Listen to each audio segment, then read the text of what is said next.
आज हम दो विषय पर चर्चा करेंगे।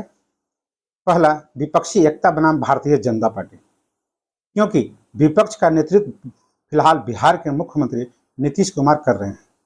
बाद में क्या होगा मुझे पता नहीं, क्योंकि इस बैठक का औपचारिक घोषणा जनता दल के राष्ट्रीय अध्यक्ष ललन सिंह और बिहार के उप मुख्यमंत्री तेजस्वी प्रसाद यादव द्वारा साझा एक कॉन्फ्रेंस में इसके बारे में जानकारी दी गई। बैठक कब, कहां और कौन कौन लोग शामिल होंगे, अब देखना है कि नीतीश कुमार अपना फॉर्मूला पूरे देश में कैसे लागू करा पाने में कामयाब हो पाते हैं या नहीं। अगर ये फार्मूला देश में लागू हो भी जाता है तो बिहार में कैसे सेट कर पाएंगे अपना फार्मूला, क्योंकि यहाँ महागठबंधन में 7 पार्टी शामिल है, जहाँ सीटों को लेकर किचकिच हो सकती है। क्या होगा, कब होगा, कैसे होगा, अब देखने की बात है। और मेरा दूसरा जो खबर है वो पटना से है, जो आपको सावधान रहने की जरूरत है। कहा जाता है किस पर भरोसा करें और किस पर नहीं। किस समय आपका इज्जत कौन तार तार कर देगा पता नहीं, इसलिए रहिए सावधान। उसी का एक उदाहरण है आज पटना में पत्नी से झगड़े के बाद जीजा ने इंस्टाग्राम और फेसबुक पर साली का फोटो फर्जी अकाउंट बनाकर डाल दिया। हैरान कर देने वाली खबर। सबसे पहले नमस्कार, न्यूज इंडिया के गुड मॉर्निंग शो में एक बार फिर आपका स्वागत है और मैं आपके साथ विपिन। देश के विपक्षी दलों को एकजुट करने में जुटे बिहार के मुख्यमंत्री नीतीश कुमार कामयाब होते हुए दिख रहे हैं। विपक्षी एकता की बैठक 3 बार टलने के बाद अब जगह और तारीख दोनों तय हो गई है। 23 जून को पटना में ये बैठक होगी। इसमें विपक्षी दलों के प्रमुख नेताओं का जुटान भी होगा, लेकिन नीतीश कुमार की इस देशव्यापी कोशिश में हर राज्य के महागठबंधन में दरार पड़ती दिख रही है। बैठक से पहले ही बिहार में लोकसभा की सीटों पर घमासान मचने शुरू हो गए। कभी नीतीश कुमार के साथ रहने के कस्में खाने वाले हम सुप्रीमो जीतन राम मांझी के बयान से लगातार इसके संकेत भी मिल रहे हैं। पहले उन्होंने कहा कि उनकी पार्टी इस बार 5 सीटों पर लोकसभा चुनाव लड़ने की तैयारी कर रही है। इसके बाद अब उन्होंने ये बयान देकर राजनीतिक माहौल को गर्म कर दिया है कि विपक्षी एकता की बैठक में उन्हें न्योता तक नहीं मिला है। दूसरी तरफ सरकार की दूसरी सहयोगी लेफ्ट भी 5 से ज्यादा लोकसभा सीटों पर चुनाव लड़ने की तैयारी कर रहा है। बिहार में लोकसभा के कुल 40 सीटें हैं। यहाँ अभी महागठबंधन में 7 दल शामिल है।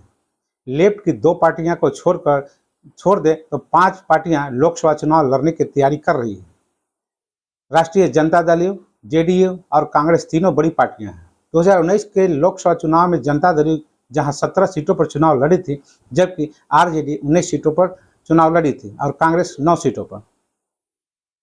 इस बार किसी भी सूरत में सीटें की संख्या नहीं रह सकती।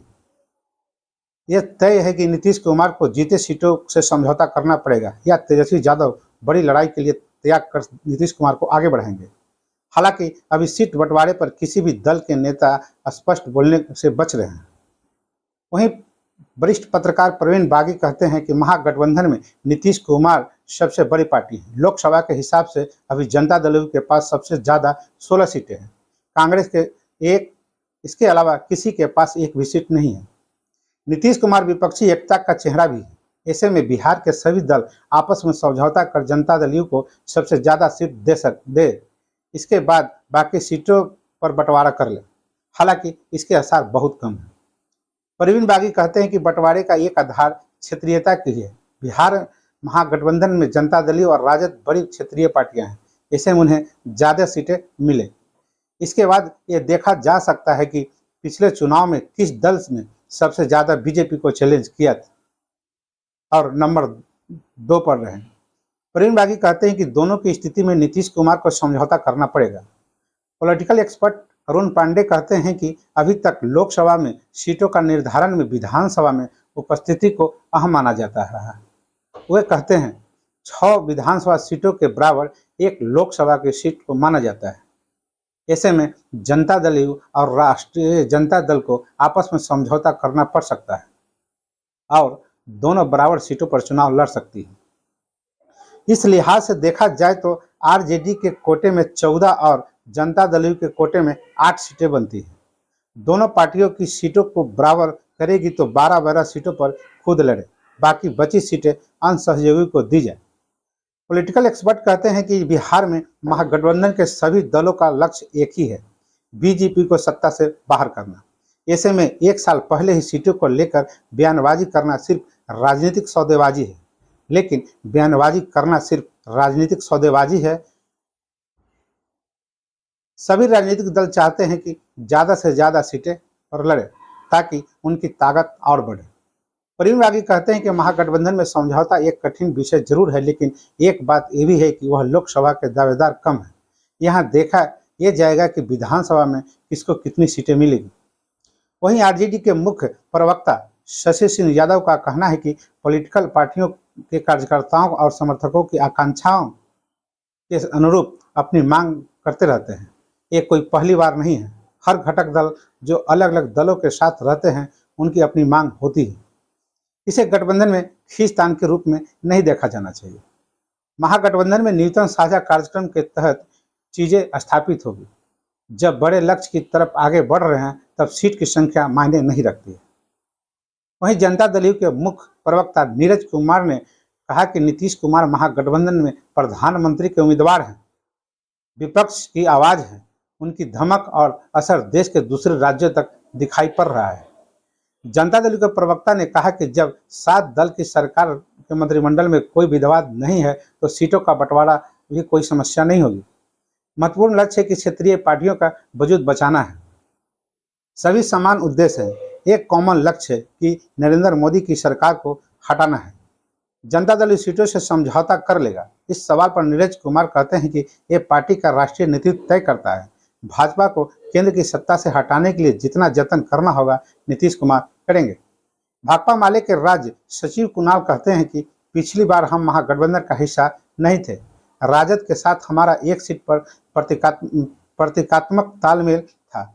आरा की सीट उन्होंने हमारे लिए छोड़ी थी और हमने उनके लिए पाटलिपुत्रा की भी सीट छोड़ी थी। हम लोग 4 सीटों पर चुनाव लड़े थे, सिवान, आरा, काराकाट और जहानाबाद। स्वाभाविक है कि कोई भी चाहेगा कि ज़्यादा सीट हमको मिले। अभी तक सीटों को लेकर महागठबंधन के भीतर कोई बातचीत नहीं हुई है। 2014 के लोकसभा चुनाव में बीजेपी 30 सीटों पर चुनाव लड़ी थी। इसमें 22 सीट जीतने में वो सफल रही थी। जब तक एनडीए में शामिल लोजपा 7 में से 6, रालोसपा 3 में से 3 में जीतने में कामयाब थी। यानी एनडीए 40 में से 31 सीटें जीतने में कामयाब जाएगी। उस दौरान उन्हें ज़्यादा 38 सीटों पर जनता दल से चुनाव लड़ा था। इसमें मात्र 2 सीट पर ही जीत मिली थी। कांग्रेस 12 सीटों पर चुनाव लड़ी थी, 2 सीटों पर जीत मिली थी, जबकि 27 सीटों पर चुनाव लड़ने वाले राजद को मात्र 4 सीटों पर ही जीत हासिल हुई थी। 2019 के लोकसभा चुनाव में एक बार फिर जनता दल एनडीए में शामिल हो गया था। जनता दल और बीजेपी ने 7 चुनाव लड़ा। लोजपा भी इसका हिस्सा थी। भाजपा और जनता दल 17 सीटों पर चुनाव लड़ी थी। इसमें बीजेपी 100% यानी कि 17 सीट जीतने में कामयाब थी, जबकि जनता दल 16 सीट जीतने में कामयाब रही। वहीं लोजपा भी अपने सभी 6 उम्मीदवारों को जिताने में कामयाब रही।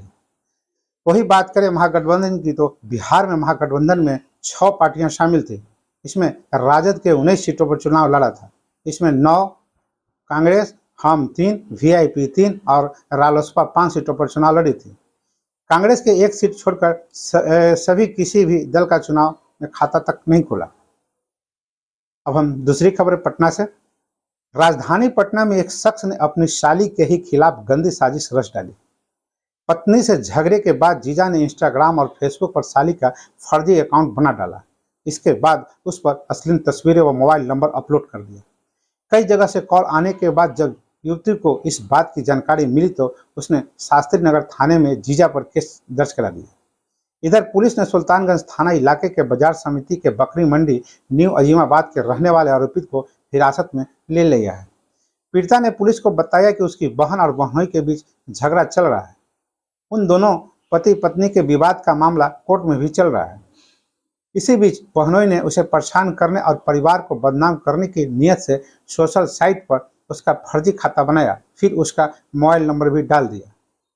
यही नहीं, उसने फेसबुक पर कई अश्लील तस्वीरों और वीडियो भी डाल दिए। इसके बाद वहां से उसका फ़ोन नंबर लेकर कई आपत्तिजनक तत्व परेशान करने लगे। शुरू में तो उसे कुछ पता नहीं चला कि ऐसा कैसे हो रहा है। बाद में पता चला कि यह करतूत युवती के बहनोई की है। इसके बाद उस लड़की ने थाने में जाकर प्राथमिकी दर्ज कराई।